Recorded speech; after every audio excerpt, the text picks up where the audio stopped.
Masa dan keluarga korban mahasiswa yang meninggal usai Diksar Mapala mendatangi Rektorat Universitas Negeri Gorontalo. Pada pertemuan ini, Rektor sempat bersitegang dengan massa.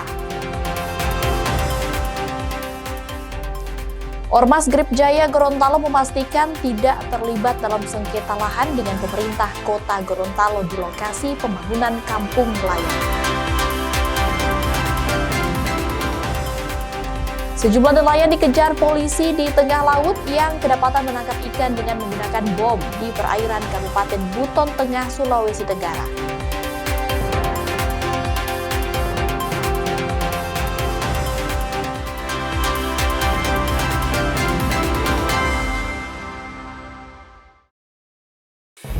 Kompas Gorontalo hari ini hadir dengan beragam informasi penting dan menarik dari Gorontalo dan sekitarnya. Selain 3 sorotan tadi, kami akan menghadirkan berbagai informasi terkini dalam Kompas Gorontalo hari ini.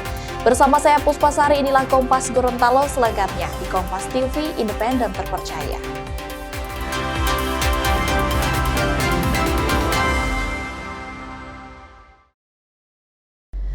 Kita awali informasi pertama, Saudara. Masa Aliansi Anti Kekerasan Gorontalo mendatangi gedung Rektorat Universitas Negeri Gorontalo untuk mempertanyakan hasil penyelidikan internal kampus terhadap meninggalnya mahasiswa usai mengikuti Diksar Mapala beberapa hari lalu. Aksi ini pun berlangsung ricuh ketika Rektor menemui massa. Apakah saya harus sujud memohon agar saya tahu? Oh, tidak bisa. Kenapa saya harus tahu? Puluhan massa aksi dari Koalisi Anti Kekerasan Gorontalo bersama keluarga korban mendatangi gedung Rektorat Universitas Negeri Gorontalo untuk mempertanyakan transparansi hasil investigasi meninggalnya mahasiswa usai mengikuti Diksar Mapala. Aksi yang awalnya berjalan damai ini tiba-tiba ricuh ketika Rektor menemui massa. Tak hanya mempertanyakan kejelasan hasil investigasi, massa aksi juga meminta agar Rektor Universitas Gorontalo segera memecat atau mengeluarkan panitia Diksar yang berujung maut ini.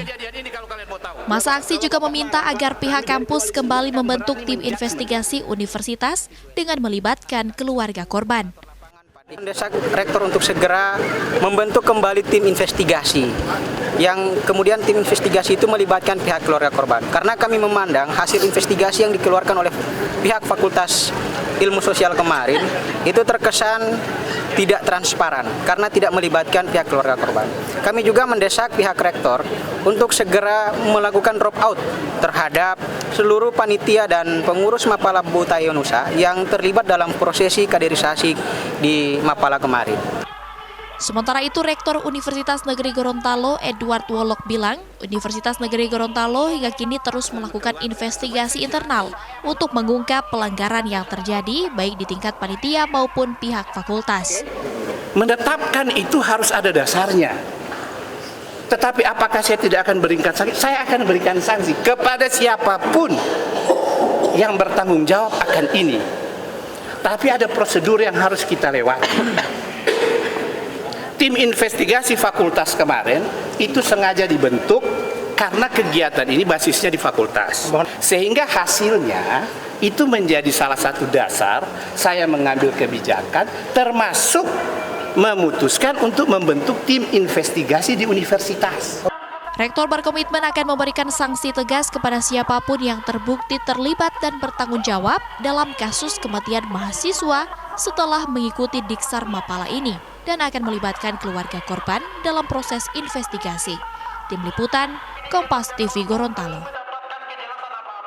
Saudara, Rektor Universitas Negeri Gorontalo kini resmi memberikan sanksi skorsing atau pemberhentian sementara dalam perkuliahan selama 2 semester kepada 9 orang panitia Diksar Mapala yang menyebabkan seorang mahasiswa meninggal dunia. Bahkan Rektor UNG bilang tidak menutup kemungkinan mereka akan dikeluarkan dari kampus jika terbukti bersalah. Jadi saat ini kami sudah memutuskan bahwasanya untuk panitia pelaksana diklat SAR tersebut itu dikenakan sanksi skorsing 1 dan 2 semester. Jadi ada yang 2 semester, ada yang 1 semester terhitung dari semester ini berjalan. Itu sanksi akademis yang diberikan kepada panitia. Gitu. Dan kemudian untuk menindaklanjuti lebih jauh, maka universitas akan membentuk tim investigasi untuk memotret, karena biar objektivitasnya lebih. Karena kalau tim kejadian di fakultas, lantas tim investigasi hanya dari fakultas, dipandang agak kurang objektif.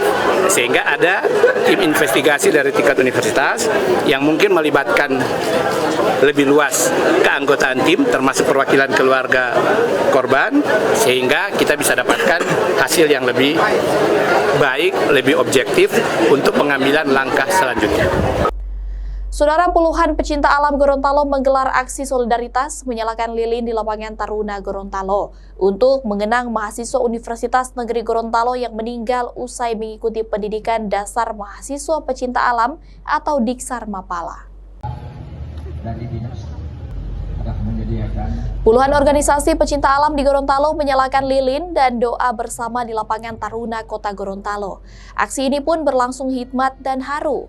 Mereka mengaku turut berduka dan kehilangan atas meninggalnya korban. Koordinator aksi bilang kejadian ini menjadi pukulan dan pelajaran penting dalam proses kaderisasi pecinta alam di Gorontalo ke depan. Peristiwa sampai dengan hari ini. Aksi ini ya cuma sekedar puisi. Tujuan kami pada malam hari ini mata-mata hanya membangun solidaritas antara sesama pecinta alam yang ada di Provinsi Gorontalo, karena pada dasarnya saudara Jackson ini adalah bagian dari keluarga, dan untuk membangun solidaritas ini kami membentuk aksi seperti yang kalian saksikan pada malam hari ini. Itu dari Saudara, massa yang tergabung dalam koalisi anti kekerasan Gorontalo mendesak Polres Bone Bolango mengusut dan menetapkan tersangka dalam kasus meninggalnya seorang mahasiswa Universitas Negeri Gorontalo usai ikut Diksar Mapala. Sementara itu, polisi telah memeriksa 24 orang saksi, mulai dari panitia, peserta, alumni, pihak kampus, serta dokter yang menangani korban. Yang ada di negara kesatuan Republik Indonesia.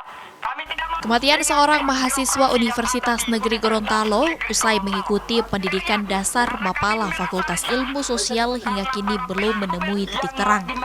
Puluhan massa aksi koalisi anti kekerasan Gorontalo bersama keluarga korban pun mendatangi Polres Bone Bolango, meminta agar penyidik Polres Bone Bolango segera menetapkan tersangka terhadap panitia maupun pihak lain yang terlibat dalam diksar berujung maut ini. Itu agar cepat Polres Bone Bolango menetapkan tersangka, sehingganya SP2HP dari hasil penyelidikan itu cepat diterima oleh keluarga korban. Sejauh ini sudah dikoordinasikan tadi juga teman-teman, bahwa katanya dari pihak Polres Bone Bolango, Kapolres menyatakan bahwa minggu depan mereka akan melakukan ekshumasi untuk mempercepat tahap penyidikan, sehingganya mereka mampu menyimpulkan juga siapa-siapa saja yang terlibat terindikasi melakukan tindak pidana. Sementara itu, Kapolres Bone Bolango menegaskan hingga kini proses hukum kasus kematian korban Diksar Mapala ini masih terus berlangsung dan telah memeriksa 24 orang saksi yang terdiri dari panitia, peserta, alumni, dosen hingga dokter yang menangani korban saat tiba di rumah sakit. Sudah memeriksa sebanyak 24 saksi. Jadi 7 dari panitia, yang senior ada 8, kemudian peserta ada 7, dokter rumah sakit 1, dan dari pihak kampus ada 1 orang. Dan rencananya masih ada 4 orang lagi yang akan kita periksa untuk melengkapi proses penyelidikan. Setelah itu nanti bisa akan gelar perkara untuk naik ke penyidikan. Nah, dan kami pun sudah koordinasi dengan pihak rumah sakit di Muna sana. Kalau nanti otopsi ke sana, ulangi, ekshumasi, kami siap berangkat. Kapolres Bone Bolango menegaskan setelah proses pemeriksaan saksi selesai, penyidik Polres Bone Bolango akan melakukan ekshumasi jenazah korban di Kabupaten Muna, Sulawesi Tenggara demi mengungkap penyebab pasti kematian korban. Tim Liputan, Kompas TV Bone Bolango, Gorontalo. Ormas Grip Jaya Gorontalo memastikan tidak terlibat dalam sengketa lahan dengan pemerintah kota Gorontalo di lokasi pembangunan kampung nelayan. Informasi selengkapnya usai jeda, tetaplah bersama kami di Kompas Gorontalo.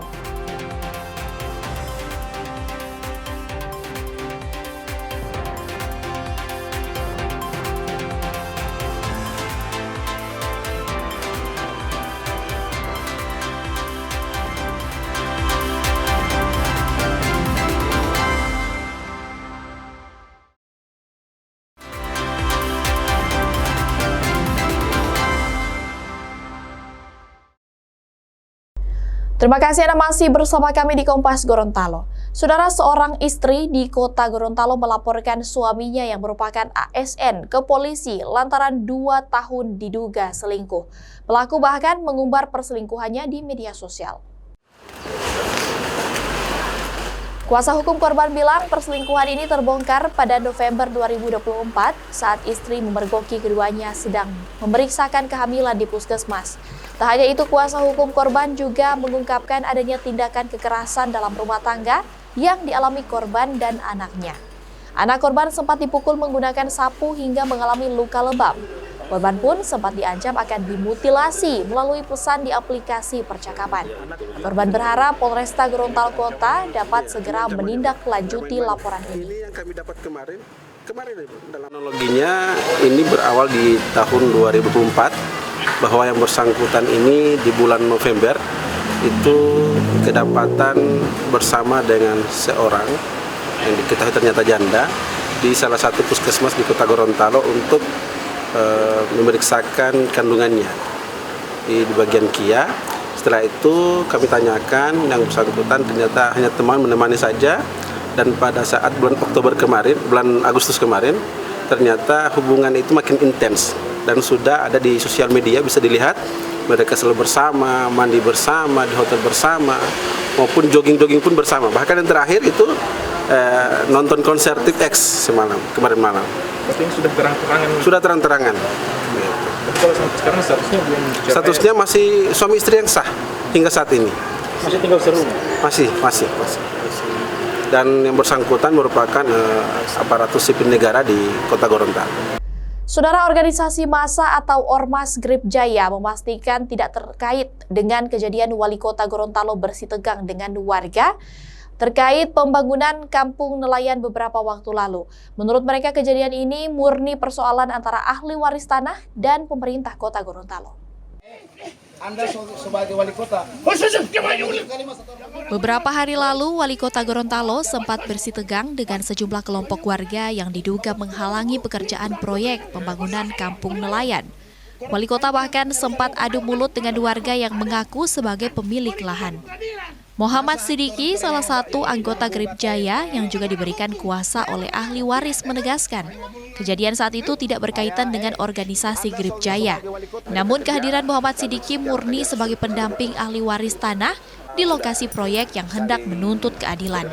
Saya memberitakan pekerja itu, kenapa? Itu hak saya, hak kami dari ahli waris. Poin kedua, saya bilang, saya takut akan terjadi hal-hal yang tidak diizinkan nanti di lapangan. Nanti ada gesekan, itu yang saya takut. Jadi untuk sementara belum ada dari kedua pihak, belum ada kesepakatan, maka saya bilang jangan dulu ada aktivitas di lapangan di tanah tersebut. Itu aja. Jam 5 setengah jam apa kemudian Adnan Nabia, Wali Kota Gorontalo, datanglah di titik tanah tersebut. Saya bagi duduk di rumahnya teman saya itu. Dia bilang, Pak Wali, kenapa kesini? Saya lah berdiri, saya jemput beliau sebagai wali kota kami kan. Saya bilang, Pak Wali, mari kesini duduk. Dia langsung tunjuk-tunjuk saya. Kamu jangan mencerita siapa yang menempati kalian di sini. Saya bilang, Pak Wali, marilah duduk di sini. Setelah itu, dia bawa lagi nama Grip. Mana Grip di Gorontalo bikin arogan.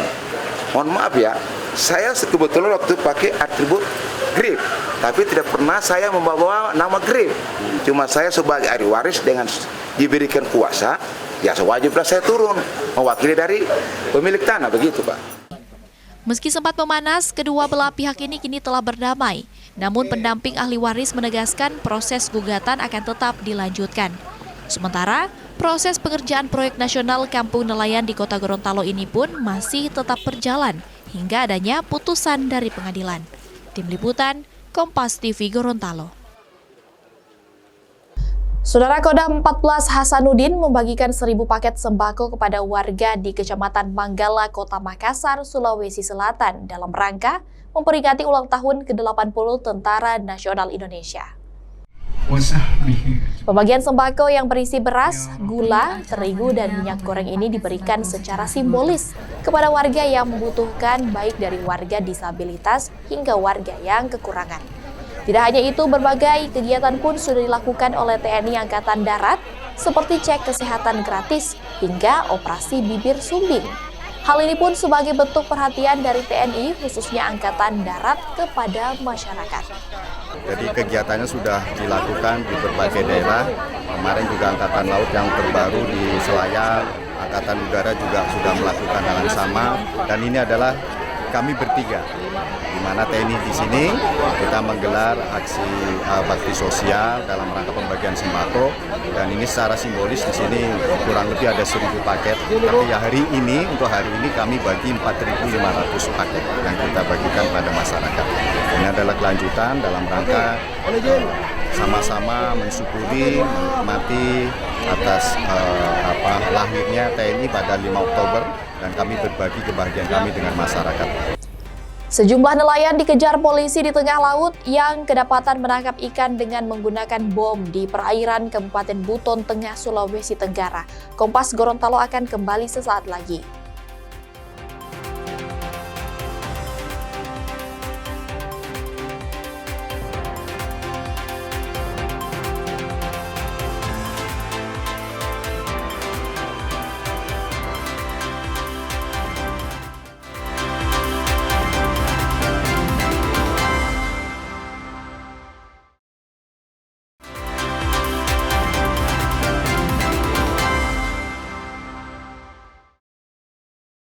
Anda masih menyaksikan Kompas Gorontalo bersama saya Puspasari. Saudara, viral di sebuah video menampilkan aksi sekelompok nelayan yang meledakkan bom ikan terjadi di perairan Mawasangka, Kabupaten Buton Tengah, Sulawesi Tenggara. Dalam video yang beredar, sekelompok nelayan terlihat melemparkan bom ke laut yang menyebabkan sejumlah ikan mati di permukaan air. Polsek Mawasangka bersama Ditpol Airut melakukan patroli dengan menyisir perairan laut di sejumlah desa di wilayah Kecamatan Mawasangka dan mendapati sekelompok nelayan tengah menangkap ikan menggunakan bahan peledak. Nelayan yang sadar kedatangan polisi berusaha kabur sehingga aksi kejar-kejaran tak terhindarkan. Bahkan nelayan berusaha meledakkan bom agar terhindar dari kepungan polisi.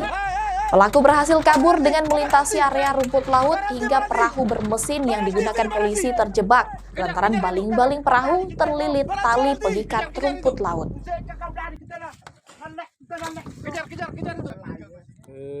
Pelaku dia melarikan diri dan berhasil menemukan sampan atau perahu yang sempat ditinggalkan oleh pelaku.